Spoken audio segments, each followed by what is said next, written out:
Produced by Podcast Architects.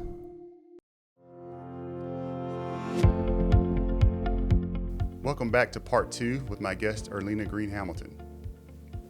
Okay, so you are a teacher.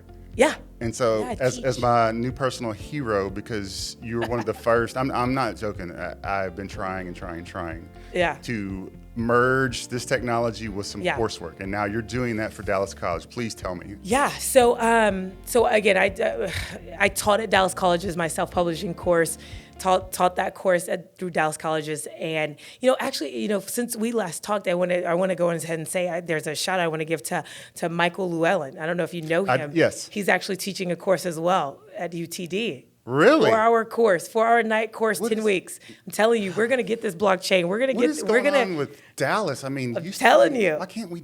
We're going to get the agenda. We're going to get these people. We're going to get people educated. We're going to get them ready. For the life of me, just out of dollars and cents, like as much, fervor, popularity, you name it. There's no reason why people should not be offering this community. Because you're trying to get it in your K-12. I will do whatever it takes. K-12. Community college, higher ed, it doesn't matter because we need it. And I'm tired of our education system being behind the 8 ball, always trying to play catch up with industry and technology. Like, let's do it now. So I'm sorry. Tell me about it. The feedback that I've gotten from institutions is the staff don't understand what's going on. Exactly. I think you mentioned that a little bit. That's it.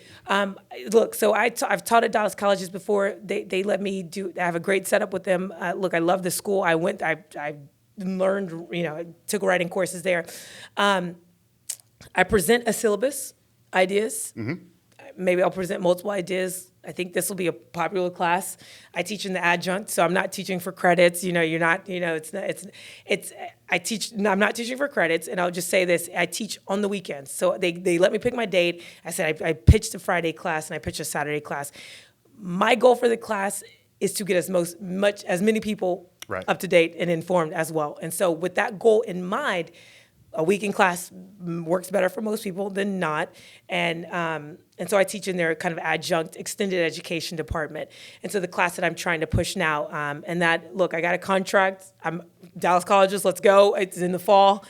And I think we're through all the bureaucracy and we're ready to go. Do you have a title of it? It's called Introduction to Bitcoin, it's Introduction, something 101, Blockchain, Bitcoin, and Beyond. Okay. So it's Introduction 101. I'm sure they'll want to, have their say about the title because you want it to be attractive. It needs to have everything there that people want to sign up for a class, but it's going to be like Blockchain, Bitcoin, and Beyond. And really where I want to start with the course is like, what is money? We got to start at the beginning. We got to get some origin stories there because most people don't think, most people who think that this industry, blockchain and cryptocurrencies are a fad, don't understand that we've been evolving since day one.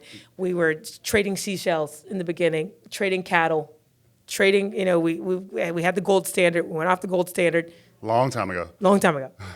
This is next. Because fiat money backed by belief, it's a little scary. It's a little scary. It's a little scary. That's a great point of starting kind of at the origin because had I not dove headfirst in this and that sparked other questions about, what? Hold on, what? This can't be right. And I was like, oh my God. Yeah.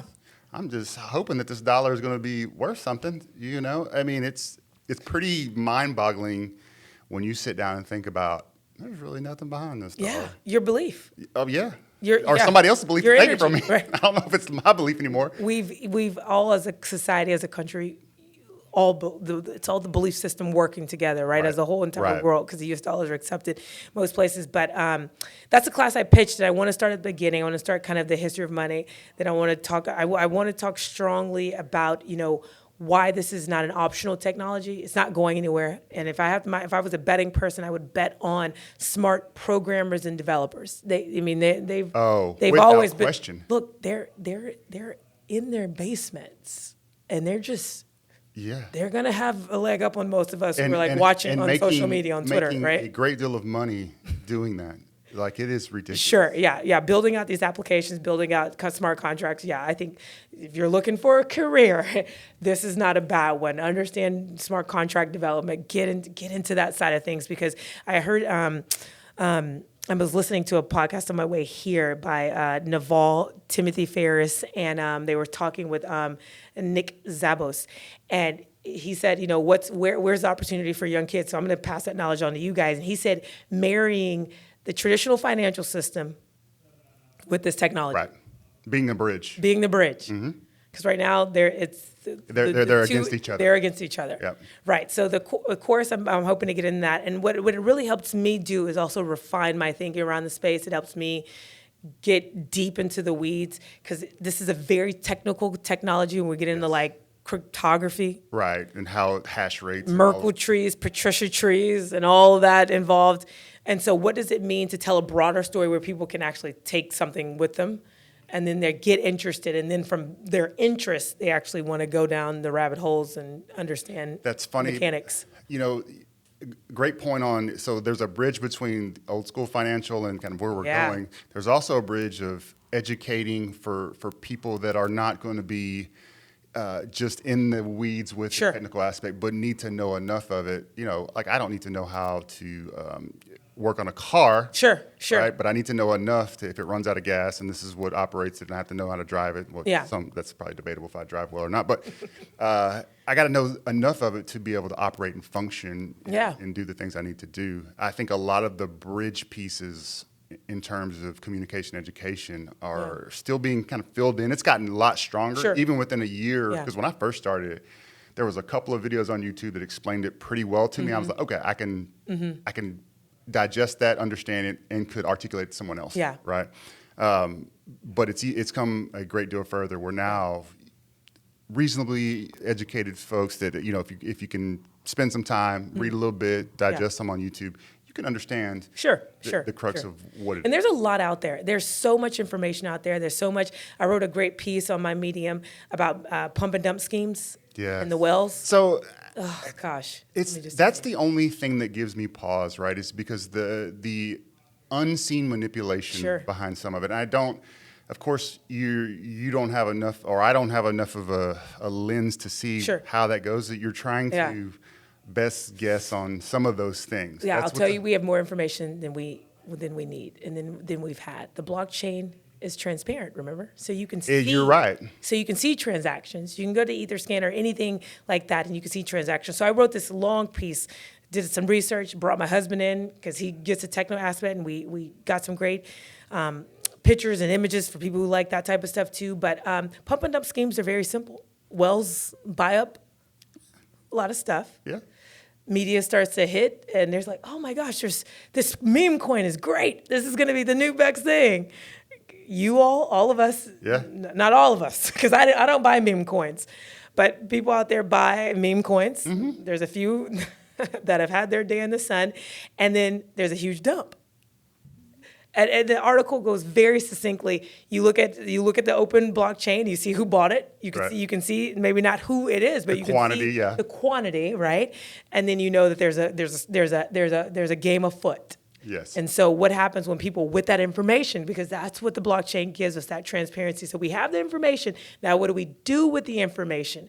And so if people want to know behind the curtains, you can look behind the curtains if you want. Mm-hmm. There's great examples there of what's happening, and these pump and dump schemes are happening so often these days that I'm saying, look behind the curtain before you buy, because once those wells start to dump, you're going to be left holding the bag, which is nothing in the bag. There's going to be no money in your pocket left. So again, that's another just great asset of the future of the blockchain. We can see who's buying what, and we can see who at what quantity, and we can see probably something on the horizon. But I don't know, what was your question to that, though? I don't even know. I got off track. I had 35. I was just going to ask you, all right, give me your top three. If you had $1 million and you had to give me your top three. This is not investment advice. This is not investment advice. This is like when you play blackjack. I'm just playing for fun. It's casino night. Why don't we do two? Okay. Why don't we do two? You can't choose Bitcoin and Ethereum. Ooh, see. So if you're talking anything outside of Bitcoin, you're talking about altcoins. Yes, I am. Okay. And so I'm just gonna tell you where I have my money. Bitcoin and Ethereum. Okay. Simply because what I tell people, and I was given this advice when I started investing, you want to look at use cases, you want to read their white papers, you want to look at who's the team heading it up. If you can't, if the team is anonymous, I would probably no, thank you, no sir. If they don't have use cases, no white paper, no one sat down at a computer and put their ideas to paper of why this coin exists. You're flushing your money down the toilet.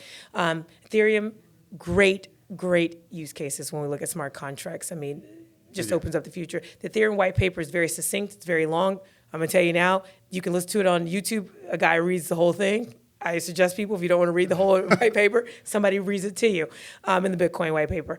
That's where my money is now, and I'm waiting. We've got a little bit more pain to go through, and I'm going to dump some more money in it as well. So when it hits a low at some indicators, we've got my husband and I look at where we'll put some more money into it. We'll buy some more. Yep.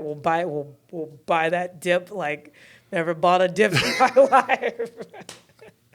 Let me tell you. Fair enough. Let me tell you. I was in ADA, Cardano, Comp. I mean, there's a few other companies that have great leadership, but right now I want to stay focused. I really want to stay focused. No, I agree. And as I learned a little bit more about the metrics, inflationary, deflationary, how much people are holding in the leadership, like all that stuff matters. Oh yeah, and what they're holding. Yes. Yeah. Yes, exactly. So Michael Saylor buys, however much of Bitcoin. Michael Saylor's a smart guy. Yeah. You might want to. Yes. Might want to put $10 in it. I don't know. Yes. No. So let's transition to podcasting. Yeah. All right. So how did you? What? You're evolving. So I'm evolving. Why podcast? Why now? Again, I'm going to tie the link for you because I think, most people are like, leave me the breadcrumbs. I do a few things. No. What I do, communication studies was my area of study in college. And through everything, through teaching, through even speaking, that's communicating, through writing, that's communicating. All the things that I've done, even leading in the sports world, leading teams, leading sales teams, that was about communicating a vision for a team, and we sold tickets on that vision. I think that it's always been communicating. It's always been why I'm interested in this space is because this technology is transforming the way we communicate. So there's a communication aspect to all that I'm interested and involved in because it's how we're people and we interact and we interact through language. Podcasting came about during the pandemic. Simple enough. I was sitting in my home like most, and I had a newborn, so that was crazy life. But a newborn doesn't stop me. So I needed a good project because I wasn't leaving my house much. Everything was being delivered in, and I started to say, what are our leaders doing? Mm-hmm. What are my friends who run restaurants? Nick and Sam, Samir, gosh, the head chef there. I love that guy, and the CEO of Susan G. Coleman, Paula Snyder. I was wondering, what were these people doing during this pandemic? How are they leading organizations? How are they mustering enough energy and courage to get out of bed every day to say, the world is not going to hell? And telling everybody everything's going to be all right. Right, everything's going to be all right. And so I wanted to talk to people. So I opened up my phone book and I started calling people. More people said yes than no, which I'm very happy about. I've spoken with everyone from the SEC commissioner Esther Peirce. She gave me. Okay, hold on. Give me the sales bit because I figure you're hard to say no to. So give me the call sales the podcast sales. You want my script, don't you? No, I don't. I'm just curious. I wouldn't think you have to have a script. I think you just start convincing as soon as somebody answers the phone. You know what? I tell people, if you have a vision, tell people. And I think people love to attach themselves to people that are positive. Is this trade secret? This is trade secret. Okay, well, Oh no, it's not trade secret. I'm telling you how I go in. It's a mind. You got to go into mindset. Has to. So you got to talk yourself into this. Like you are worthy enough to get these guests on your show. You are. And then I have no fear, no shame, no fear. No, exactly. And so no. I'll tell you a little bit of my script. I just say, hey, my name is Erlina. I'm with the Dallas Business Podcast. I've spoken to this person. Right. They said yes to the show. I would love to have you on to talk about X, Y, and Z. Yeah. People just don't want to show up and be like, where am I? Where am I going? Where's this conversation going? Right. So I give them 3 bullet points. I do a ton of research. What I want to talk to them about. I try to make my questions that I submit to them on that intro email interesting, intriguing, stuff that they haven't been asked before. Yes. Because I think... so it's back to your sports history. Like I would always ask, like if I was going to get an opportunity to ask an athlete or someone questions, I'm trying to ask things that they would, number one, want to talk about. Yeah. Maybe something that no one else has asked them. There you go. There you go. Try to. There you go, right? And what happens when you get to the humanity behind the people that run businesses, and the humanity, I think conversations kind of open up. And that's what I try. That's all that I'm trying to do. I'm trying to have a conversation. You're a business leader, but you're also a mom. You're also a dad. Right. You also do so many things. So what is, kind of what are the secrets to life? How have you made it this far? And I try to dig into that research, because that research tells me what they're interested in, and it tells me kind of where to direct questions, and what they're interested in talking about and what they're not interested in talking about. And then I try to get one question in of something that I know is like, let's talk. And then the conversation goes from there. Love podcasting. I mean, look, we're doing it now. Yeah. This technology. You gotta get on camera. You're great. You're going to be great on camera. Yeah, you got to transition to. Was it okay? I don't have a face for radio. No. Maybe I do. I don't know. No, I think you'd be great on camera. On camera. Yeah, I mean. Okay. Just thank you. Suggestion. Yeah. Thank you, Rick. I'll take it. It. I'm sorry, I didn't mean to interrupt you, but I was like. No, I mean, look, I love podcasting. I love hosting is some. Oh, secret! I didn't tell you. I used to do it Texas Legends. I was the in-game host. So I was a girl on the microphone. Okay. 3,000 fans, I was on the microphone. So it all connects. I'll look back at my life probably 30 years from now and say it all was interconnected. There was a line through it all. It all made sense. And hopefully I have my team. 30 years, hopefully, hope I got to have my team. So I'm excited about the future. I'm excited about podcasting only because I can podcast when I'm washing dishes, when I'm walking. Again, technology has allowed us to take our time back and to put it to great use. And so why not? So who would be someone you'd love to have on your show? Ooh, okay. So I've got a list. I keep a list in my phone. If you're asking me, I got some hard to get on my list. Well, I mean, you're saying, hey, you got to dream big, right? I want to talk to Matthew McCanaughey about politics. Do you really? I do. He seems like a guy that he's interested. He seems like a guy that would want to talk. Like he wouldn't be like, yeah, and just brush it aside. You know? He seemed like somebody. I may do that. Have you read his book, Greenlight? I haven't. Oh my gosh, his book is so good. You have to read his book. I think it's called Greenlight. Matthew McCanaughey has written a book that I've never seen somebody so succinctly put their life on, 200-something pages, and in a way that it's impactful every chapter. Every paragraph you're learning about how to be resilient, how to show up every day, how to get what you want, get what you need, how to give back to people. Matthew McCanaughey does that so well. So I would love to have him on the show.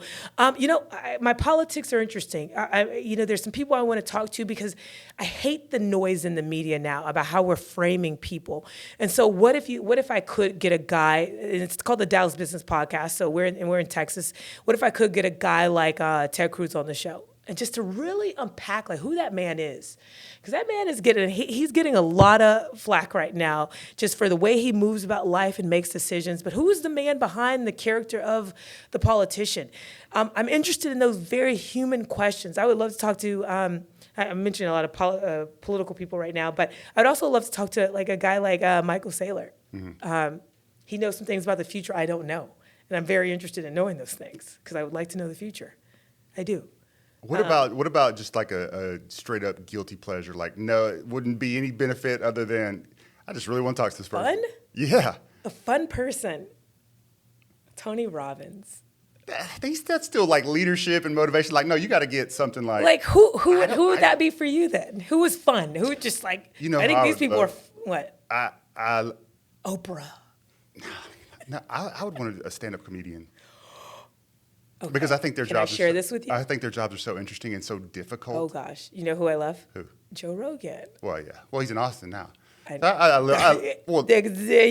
first podcast. I'm tying these strings. I love comedians too. Their industry is having a hard time now because it's getting harder to tell the truth. Nowadays, yeah. Ricky Gervais. Yeah. Love to have him. But what's his Texas? I try to find the connection. What's his Dallas, Texas connection?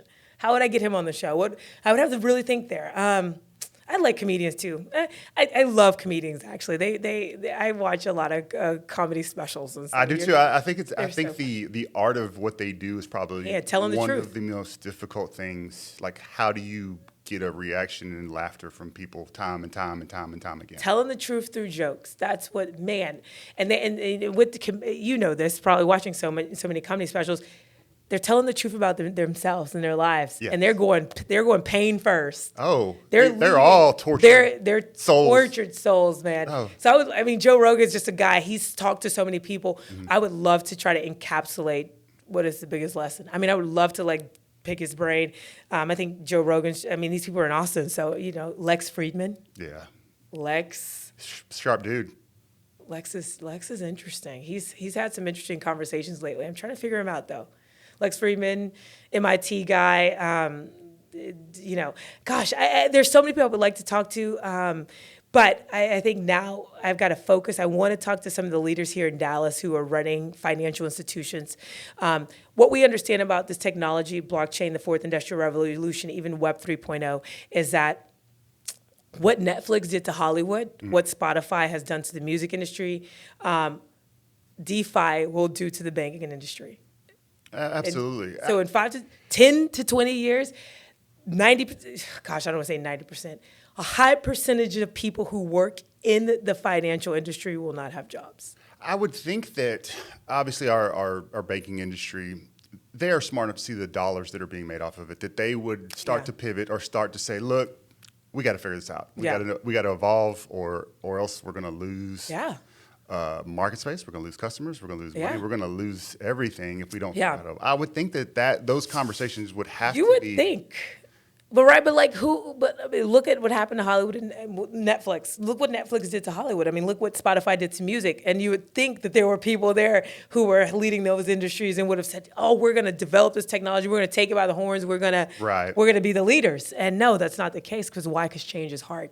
Change is very hard. And so I think the financial industry will hold on to the power that they have. They'll hold on to the market space. They'll hold on to what they have. And I think it'll just look so different. I think there's a change is coming. It's exciting. I think that the one thing that's different about this space and this point in time is that it seems like change is always taking a long time, right?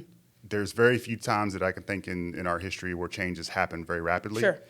I think that this point is where change can happen really overnight. Yeah. Because of the people involved, the dollars attached to it. Yeah. All of the political implications behind it. I think if there was ever a time to say, we don't really have to wait on everybody to be comfortable with the change, this would be that time.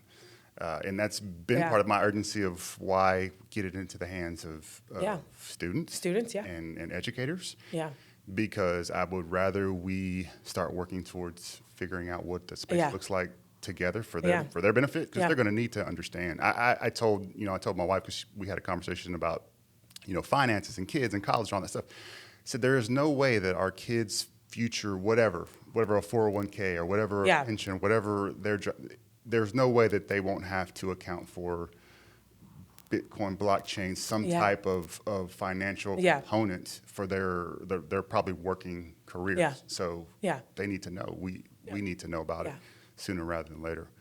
You ready for some rapid fire? Sure. I like a good rapid fire. First time for everything. That's right. Okay. I'm not nervous. So it's your birthday. You've got $1 million. Here's the trick. Okay. You can only pick one person in your family to spend that $1 million on your birthday. They have to spend every dime of it. Okay. They cannot save it. They can't put in a savings account for you. They can't do any of that. Yeah. They have to spend all of it. Who are you choosing to spend that $1 million for your birthday, and why are you choosing that person? Oh, that's easy. My husband. Oh, that's really? Easy. Yeah. There's no way my wife would pick me. She'd be like, no. No. Gosh.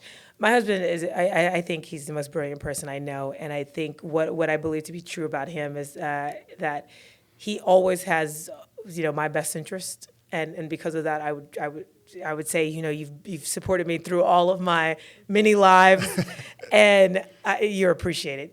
Go have fun. We'll make another $1 million. Go, we'll do it again. Do it big? Go big. Whatever. he's not going to do much with it.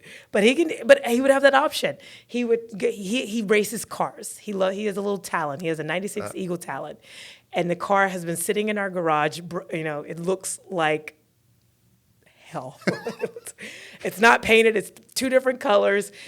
And he loves this car, and it's never been all the way together. It runs now, but I just before I came here, the garage smelled like exhaust fumes and just heat. And I was like, you drove it somewhere. And so I would give him that $1 million and say, whatever, get your Eagle talent, paint it, and just go live your best life. Go live your best life.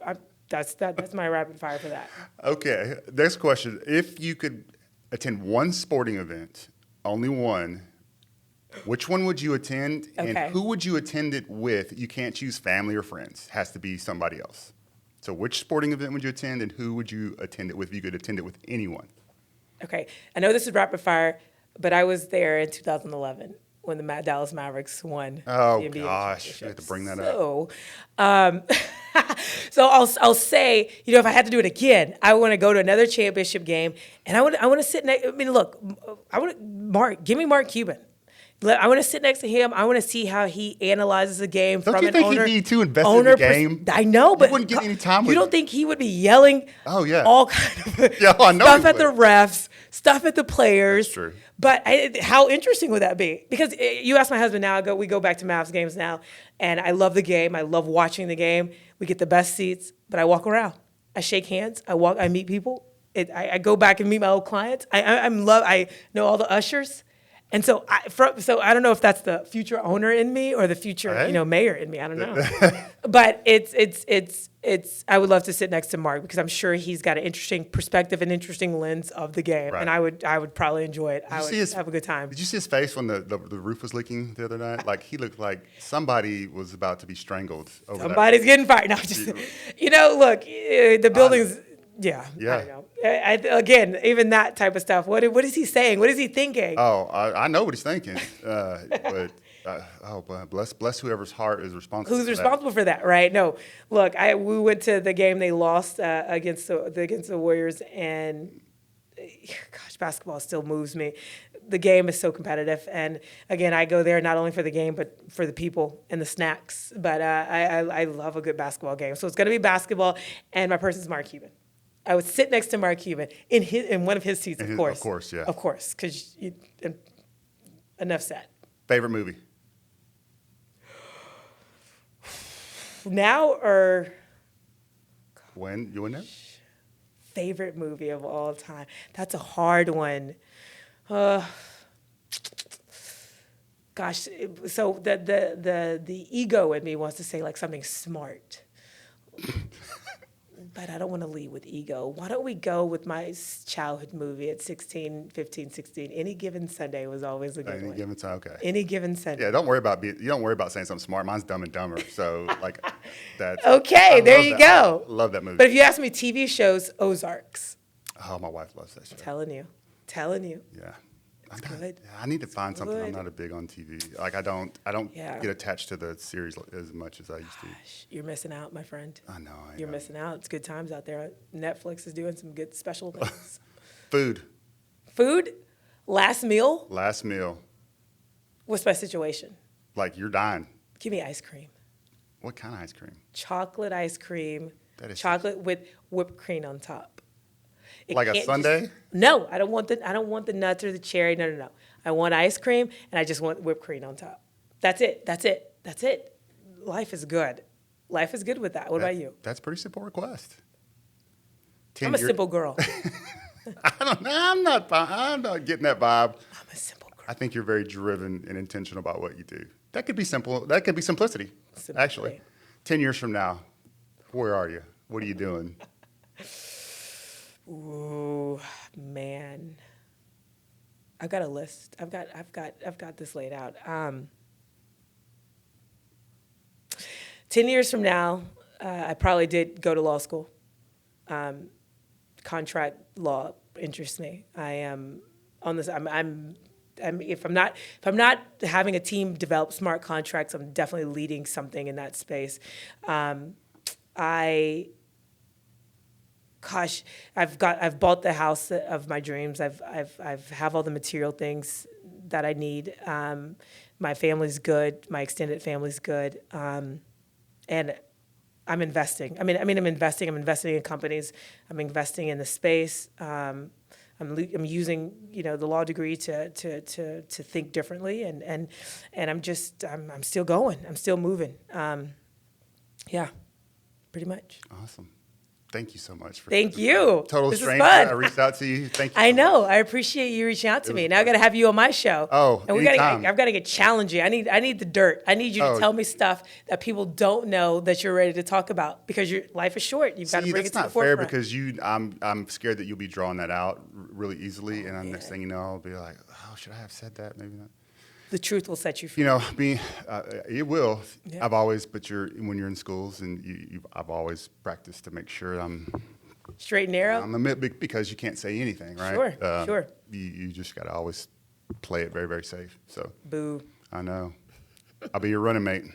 Boo. I'm serious as a heart attack. Dallas? Anywhere. I just, a little common sense in this whole thing would not kill us. Just, how about we just listen and have a little common sense with each other, and probably start from there, and everything else. This is another discussion. Another discussion. But I think you would make a great running mate. Because I don't care for either side. What's your strengths? I can get people to believe in a cause. Like, I can get people to believe. And when we say this is what we're going to do, then we don't stop until that thing is done. Okay. But that's my strength, and that's also can be I have learned that not everybody is going to put forth the effort. Sure. And that even though everybody says they will, it's taken some time, to understand, like, okay, sometimes you got to move at a little bit slower pace. I'll keep that in mind. Well, I know, and it's hard to do. It's very hard to do. So much easier in the private sector to move at my speed. Yeah. So.